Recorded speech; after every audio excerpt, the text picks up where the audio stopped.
brave, and fight fear. I'm excited about talking about fear, y'all. Yay! You're like, oh, great. Oh, great. Anybody here have any fears? You have any fears? Oh, are you willing to admit? Yeah? Yeah. What? My biggest fear is dying because the fact you can't die freaks me out a little bit. Yeah, like what happens after you die? That's the part that freaks you out? Yeah, I don't know. Yeah? Yeah, because it's kind of, is it a nothingness? Is there another yeah, I know. Dying is a big fear. Anybody else have fears? You don't have to admit them. You can just say, yes, I have fears. Yes, I have fears. Okay. Well, fear can range, right? It can range from something like really big and pretty scary, like dying, right? Or it can be things that we can talk about, we can laugh about sometimes. Like, who's afraid of spiders? Snakes? Snakes? Anybody afraid of snakes? Seriously, you live in the desert. You should have a healthy fear of snakes. At the last service, they were like, yeah, but we don't laugh about that. What else can you be afraid of? Oh, is anybody afraid of birds? This is just a question. Anybody afraid of birds? Really? My grandmother was afraid of birds. I thought it was so strange. Any type of bird. Yeah? Is it that they might poop on you? Is that it? Oh, claws. Oh, they have claws. Hitchcock's the birds. That's so funny. You're afraid of being afraid. That's actually legit, right?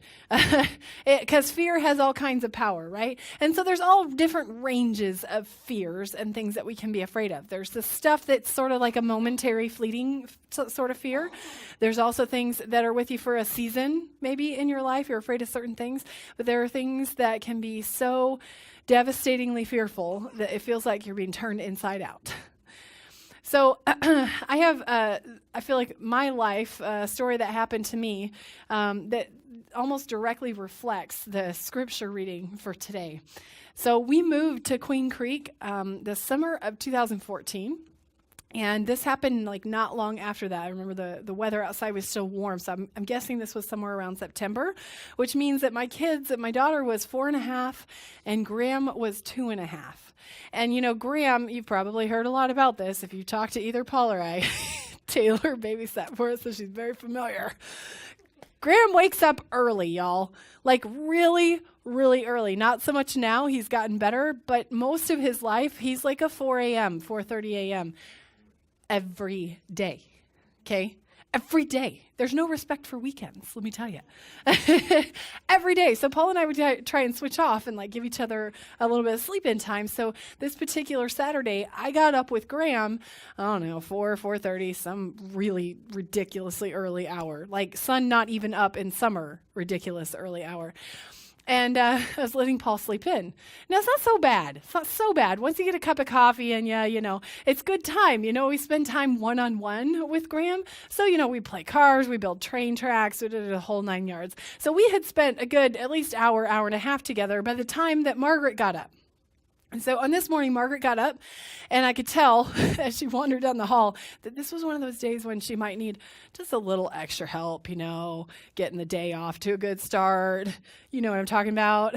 Okay, so, Graham's over here, he's playing with his toys, and I start to focus on Margaret. And I'm like, how did you sleep? And I'm holding her on my lap, and then we sit down to the table, and I coax out of her, what do you want for breakfast? And get her set up with some food. And, all that takes maybe 5 minutes. Maybe 5 minutes. So I turn back around and see what Graham's up to, and he's not playing where I left him. So I walk towards the front door, and no sign of Graham, but I'll tell you what I do see. The front door open, wide open, and no Graham. Right. Okay, so you're understanding a little bit of what I'm feeling at this point, but I try not to freak out. I stepped outside the front door onto the front porch, and I just said, Graham, maybe we'll make this a game. Come on, Graham. No answer. So I go out a little bit further into the front yard, and by this point, I'm getting a little upset, right? So I scream, Graham, where are you? Nothing. Still about 6 a.m. By the way, I don't know my neighbors yet. Let's just say that before we tell the rest of the story. So I look down the street, and it's much easier the way our house is set up to look down to the left. So I look down to the left first, and I scream, Graham, where are you? And there's nothing. like total stillness, no movement at all. There's obviously not a 2.5-year-old boy down this way. And I'm starting to get a little afraid.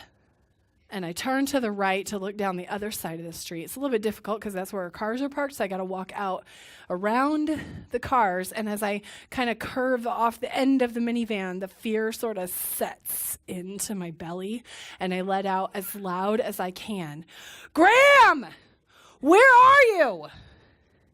Because he's not there. Nowhere on the whole street, he's not there. Y'all, the next 10 minutes were hell on earth for me. Awful, just awful. Fear can take so many forms like this, and fear can grip us when we least expect it. Fear is incredibly powerful. It can change our actions and our view on the world. There's all sorts of people. There's actually a lot of people who study fear and its effects on us and on our society.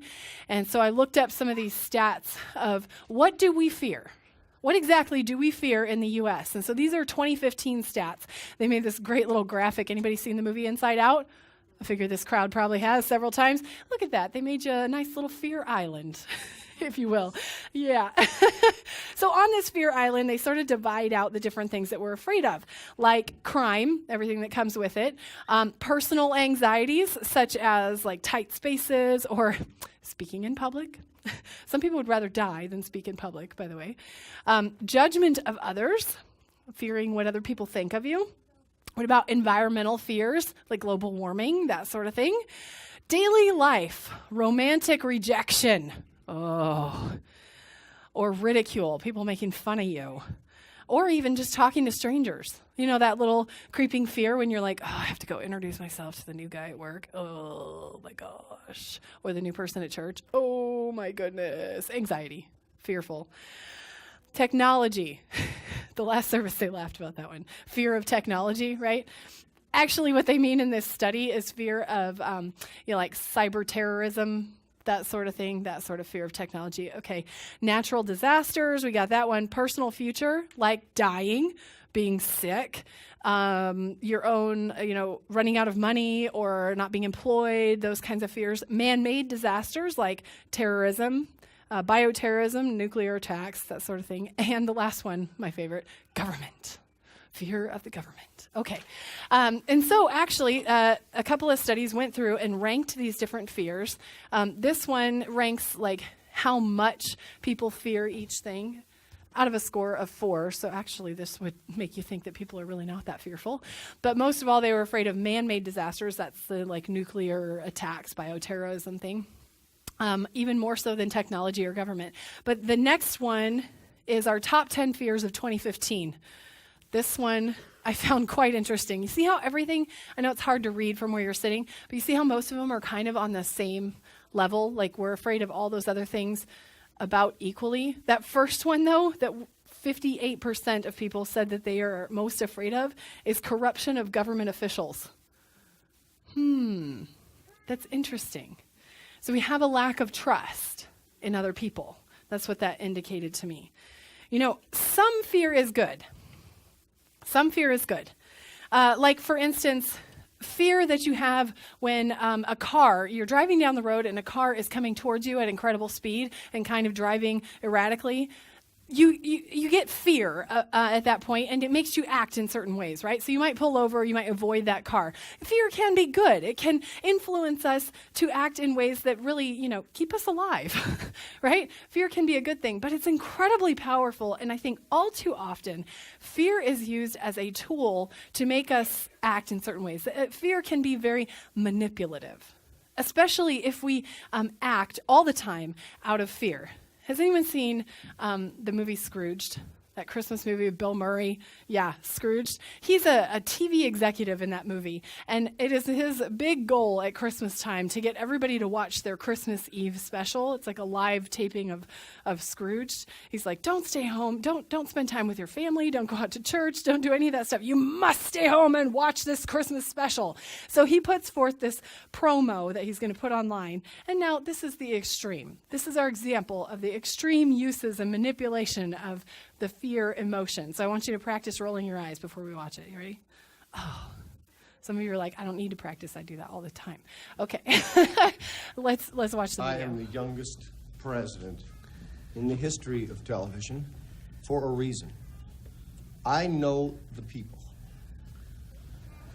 Well, granted, but the people already want to watch the show. That isn't good enough. They have got to be so scared to miss it, so terrified. Now, if I were in charge, and I am,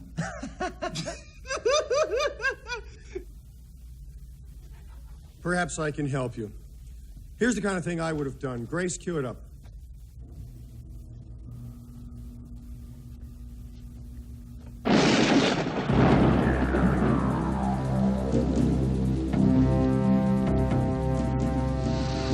Acid rain. Drug addiction. International terrorism. Freeway killers. Now, more than ever, It is important to remember the true meaning of Christmas. Don't miss Charles Dickens' immortal classic, Scrooge. Your life might just depend on it.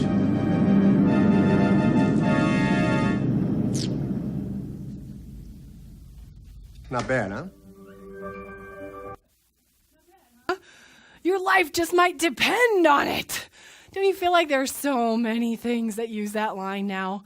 You must buy this product. You must act in that way or look like such and such. Your life just might depend on it. It's used all over the place, right? I'm sad to say that it's even used in church. You must believe a certain way. You must believe this very thing or your life just might depend on it. Fear is incredibly motivating, right? We do a lot of things out of fear. This is part of the study. So all the things that people admitted to, now take into account this is a survey. So these are things that people admitted to doing based on fears. So the first really big category there is 22% of people said that they have voted for a particular candidate because of fear. The next category, 16%, said that they have purchased a home alarm out of fear. The next category follows along the same lines. 10% said that they've purchased a gun because of fear. And the last one, maybe a little bit more relatable, is 5% of people have said that they've sent their child to a different school, a private school, a charter school, that sort of thing, based upon fear. Fear can make us do all kinds of things. It can change our behaviors. The way that we think changes our behaviors. And like I said, lots of people study what fear is, what shame is, and the effects that it has on us. One of my favorite that I'm absolutely obsessed with right now, I'll just be honest. Her name is Brené Brown. And she has a quote that I wanted to share with you today. She says, if we want to live and love with our whole hearts, and if we want to engage with the world from a place of worthiness, we have to talk about the things that get in the way, especially shame, fear, and vulnerability. You know, this story that we read today in the scripture, the story about Jesus as a 12-year-old, it's the only story that's included in the Gospels between his birth and his ministry, and is only in Luke. Can you imagine that? It's the only story, and it's a story about fear, and it's a story about trust. Now, literarily speaking, if you talk about the way that this story is written, it's significant because you can see this same pattern of the way the story is told about Jesus when he's 12. You see it told about other big names, other big leaders. There are some writings about Moses. I'm talking about outside of the Bible, some writings about Moses and who he was and even how he grew up. And when it talks about Moses at age 12, it talks about how he wasn't, interested in all the frivolities of his peers, and he was so wise beyond his years. When these stories talk about somebody when they're 12 years old, it's a big deal because 12 years old was considered the time when you come of age. You become a man at 12 years old. And so whatever's happening to that leader when they're 12 is like foreshadowing what they'll be like as an adult and what sort of, vocation they will have and how they will behave. So you even see this with King Solomon. King Solomon in 1 Kings. He took the throne when he was 12. And they talk about what a great king he would be. Jesus has this experience with his family when he's 12, where he ends up in the temple teaching the rabbis, learning from the rabbis. That foreshadows what he will be like in his life and his ministry. You know, I also take notice of Mary and Joseph in this story too. Because, you know, they were making the pilgrimage to Jerusalem, which is, when you think about it, that's something that only a truly very devoted religious Jew would do, to make this pilgrimage to Jerusalem for the Passover. It's no little thing. It's no little trip. In fact, I found a spot where it said that if they were moving at a pace of 15 miles a day, their journey to Jerusalem would have taken 4 to 5 days, one way, right? So 4 to 5 days there, 4 to 5 days back, that's a big commitment. They would miss out on whatever tasks or jobs or crop or whatever was going on at home to do this. So therefore, Mary and Joseph were really devoted people. And yet in this story, their faith is tested by fear. You want to know what happened with Graham? We'll go back to that story. Okay, well, if you don't want to know, we'll just stop. Just kidding. I'm just kidding. So it's a lot the same as what happened with Jesus. I just come out from behind the van and I just panicked. You know, that was the point where I panicked. And I'm not real clear on what happened next, but I'm pretty sure this is what happened. Now, I'm in my pajamas at this point, no shoes on. And like I said, haven't met the neighbors yet. I start screaming at the top of my lungs, "Graham, where are you? Where are you?" And I took off running down the street to the left, like sprinting as fast as I possibly could. I got halfway down the street and had this thought in my head and said, no, wait, what if he went the other way? So I stopped and I started sprinting back the other way. And so I got almost to the end of the street the other way, and I stopped, and I thought, okay, this is not doing any good. I'm not going to find him this way. I got to get in the van. So I ran back to the house, and I had screamed at Margaret before I started running, "Go get Daddy." And so he wanders out of the house, and he's all, sleepy and hasn't had his coffee, still in pajamas, and says, "What is wrong? What's going on?" And I look at him, and I say, "Graham is missing. Call 911. And it's at that moment that my voice cracked, because I realized exactly how serious it was and how big this was. I also misinterpreted the look on Paul's face at that moment. He was just processing and trying to figure out what was going on. But what I saw was, how dare you? How could you? Because fear does crazy things, doesn't it? Fear does crazy things. So I got in the van as he was calling 911. And I started to drive down the street. And this woman, she's about my age, came out of her house. She's all wrapped up in her robe. And I had not met her before. But she said, "What's going on? How can I help?"